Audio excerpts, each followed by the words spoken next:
I'm Amber. I'm sitting at my kitchen table, sipping a cup of coffee, and looking out at the city. It's been a year since I cut ties with my family, and I've never felt more at peace. But it wasn't always like this. It all started on a cold winter night. I was sound asleep when my phone buzzed with a bank alert.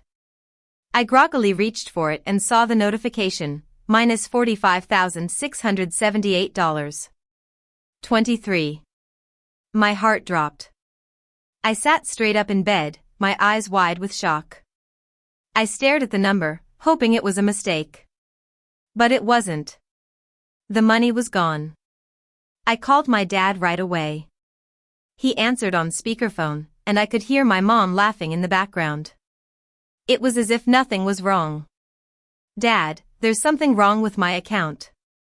My card is maxed out." "What happened?" I asked, my voice trembling. He paused for a moment, then snapped, "You're always so dramatic. The family needed help. Your mom had some medical bills, and your brother's car broke down. We had to use your money." I was stunned. "Why didn't you ask me?" I demanded. He scoffed. "We don't need to ask for what you owe us. You're part of this family, and you should be willing to help." Then my mom chimed in, her voice cold and dismissive. "Besides, what were you going to do with that money anyway? Buy yourself something nice? You can live without it." I felt a lump form in my throat. This was supposed to be my birthday week, and instead, I was being treated like an ATM. I took a deep breath and said calmly, "Then don't ever call me again." I hung up the phone and immediately went to work. I logged into all my accounts and canceled every auto pay and standing agreement. I was done being their punching bag. I was going to take back control of my life. The next morning, my phone started blowing up with missed calls and texts. My dad was angry, demanding to know what I was doing. My mom was trying to be sweet, saying it was all a misunderstanding. But I didn't respond.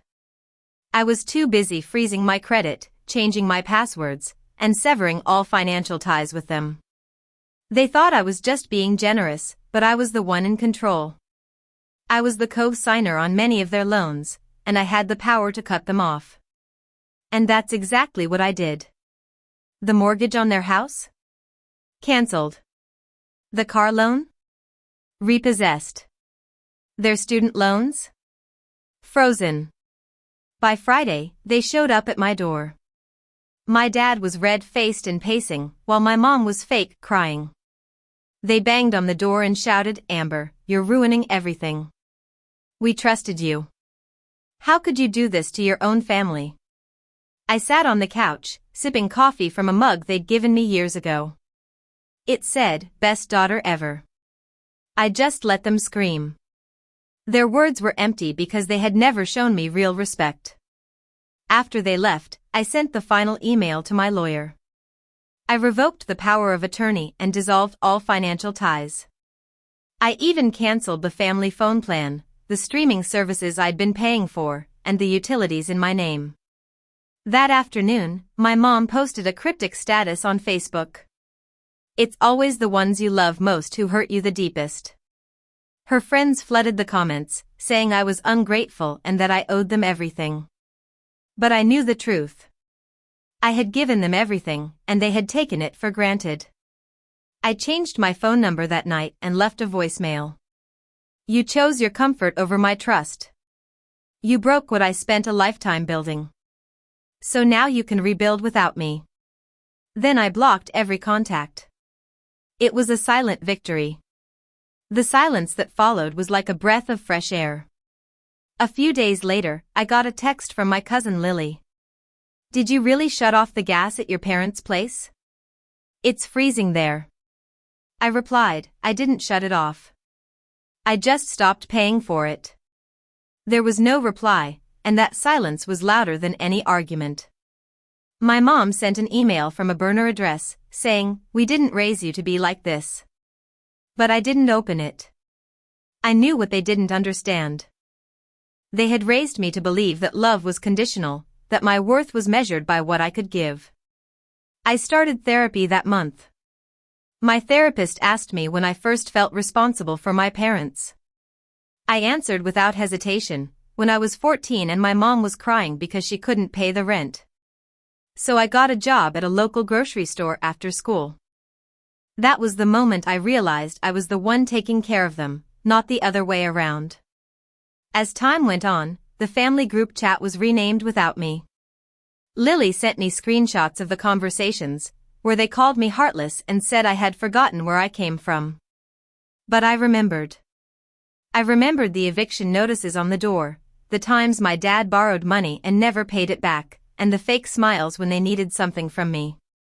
I posted a message on my social media: boundaries don't make you cruel. They just make the quiet easier to live in. And within hours, I got messages from strangers, friends, and co-workers saying they had been in similar situations. Then, one Sunday, I got a voicemail. It was my mom. "Amber, your dad had a heart attack. We're at the hospital. He doesn't have insurance, and they won't do the surgery unless we pay our share. Please, this is serious. This is family." I stared at my phone for a long time. I could easily pay for the surgery, but I also opened a folder on my desktop filled with emails, screenshots, and account statements. I remembered all the times they had taken advantage of me. This emergency felt like another trap. I wrote a check to myself, a deposit into my peace fund. I texted Lily, "Tell them I hope he heals, but I won't bleed again to fix their wounds." The silence that followed didn't hurt anymore. It was a sign of my newfound freedom. A few weeks later, my cousin Mia was getting married. I knew my parents would be there, but I refused to miss Mia's special day. She had always been the one who saw me for who I was. When I walked into the wedding hall, I could feel their eyes on me. My dad was in a cheap rented suit, and my mom was in a dress that was clearly too tight. They didn't approach me, but their looks said it all: "Talk to us. Fix this." I wore a black satin dress, not to mourn, but to mark that I was no longer their daughter in the way they wanted me to be. I was my own person. I sat with Mia's friends, laughed, and danced. During dinner, my mom walked by my table and paused. "You look different," she said.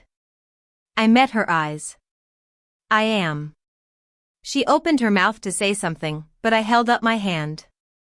"I'm here for Mia, not you." Her eyes filled with tears, not from grief, but from loss. She finally saw what she had thrown away. Dad raised his glass during the toast and glanced at me, as if expecting me to make peace. But I didn't. Peace doesn't come from pretending nothing happened. It comes from standing up for yourself. That night, I danced until my feet hurt and sang until my voice was hoarse.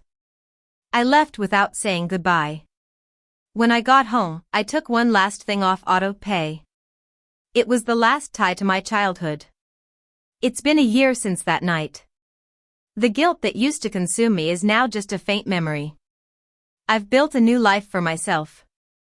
I have my own apartment, my own business, and a circle of friends who love me for who I am. This birthday, I didn't get a call, a card, or a text from my family. But I got a knock at my door. It was Mia, holding a cake with candles. "You were never the problem. You were just the first to escape," she whispered. We lit the candles, then just breathed. Healing isn't always loud. Sometimes it's about choosing not to reopen the door, even when loneliness knocks dressed in old love. I stopped chasing blood ties and started choosing soul ties. And now, I'm mine, fully, finally, freely.